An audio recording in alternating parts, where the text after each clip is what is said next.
Any news on the obbo? Tasha's back having breakfast. Nothing happened last night. Right, well, I may need some more feet on the street later. Stir things up a bit. You in on this one, Viv?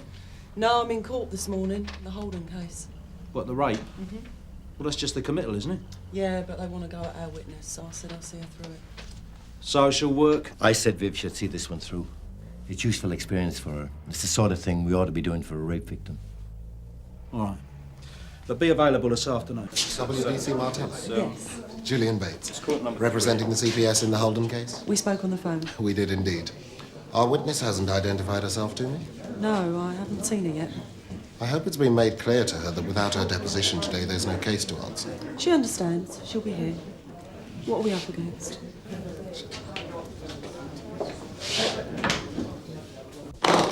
As you know, the defence have opted for a Section 6-1 committal, so the magistrate has to examine the evidence. It's not just a formality. There's no argument about the forensic, though, or mine and Sergeant Roach's statements. They're admitting all that at this stage. At Crown Court, it might be a different story. But they want to cross-examine Marie. And knock her credibility? Make it look like consent? I'm sure that's their strategy. But at the committal, they don't have to put forward their defence. Gives them a chance to probe our witness, see how she stands up to questioning. But there's a limit to what they can say about the complainant in a rape case. Yes, but the defence counsel can create an impression by their line of questioning. And some counsel are better placed to create that impression than others. James Martin. She's here. That's Marie. Fine. You'll explain? Sure.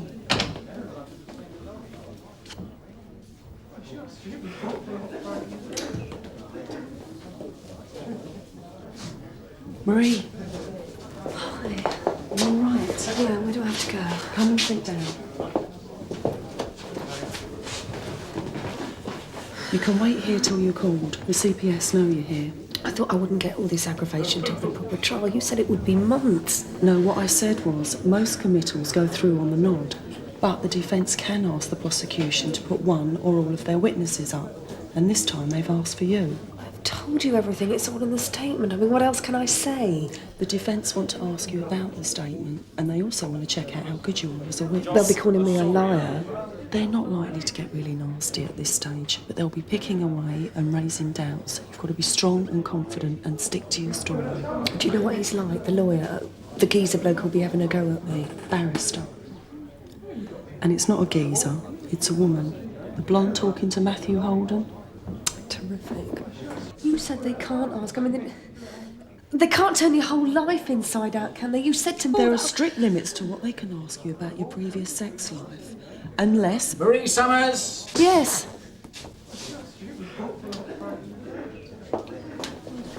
It's all going to be all right, honestly. Don't worry. I'll be in there too. Come on.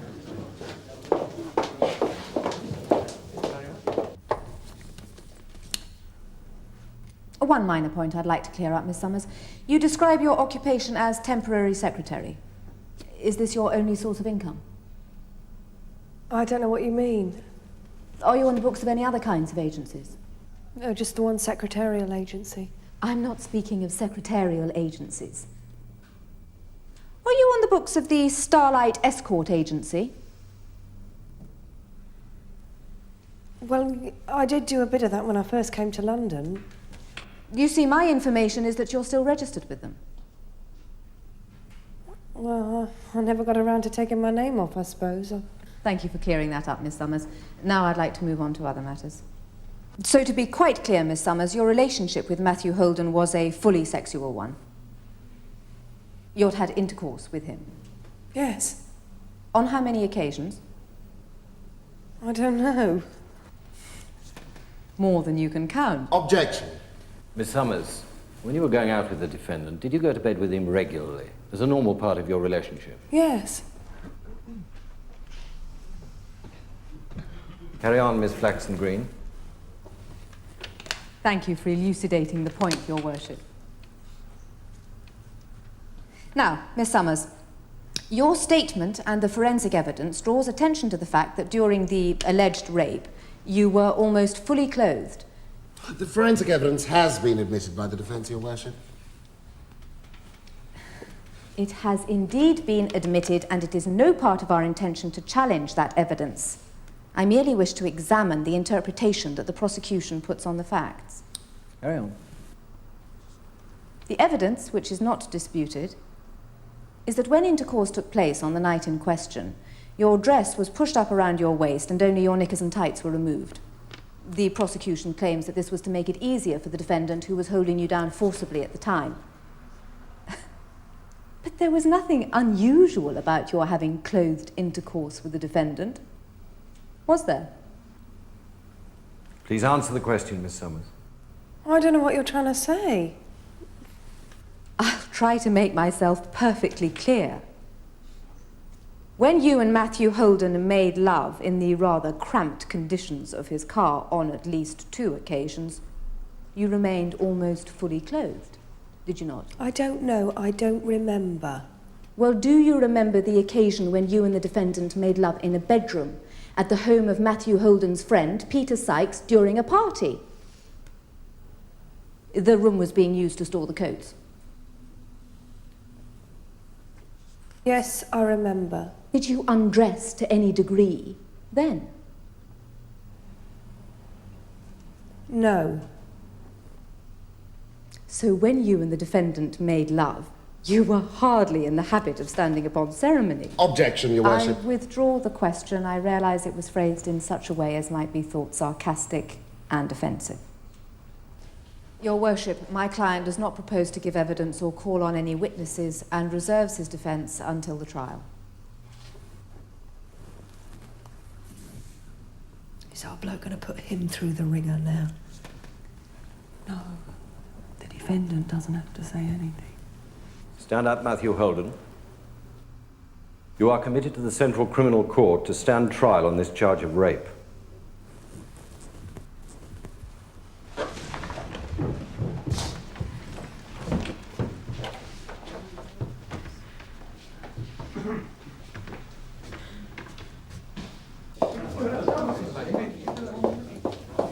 Look, I know she gave you a bit of a rough time in But there. that's nothing to what happens in the trial, right? You did all right, Marie, honest. They're bound to go into your history with Matthew, but as long as you stick to your story about what happened on the night, that's what matters. Oh, yeah? Sure. Look, can you hang on here a minute? I just want to have a quick word with the CPS, Marie.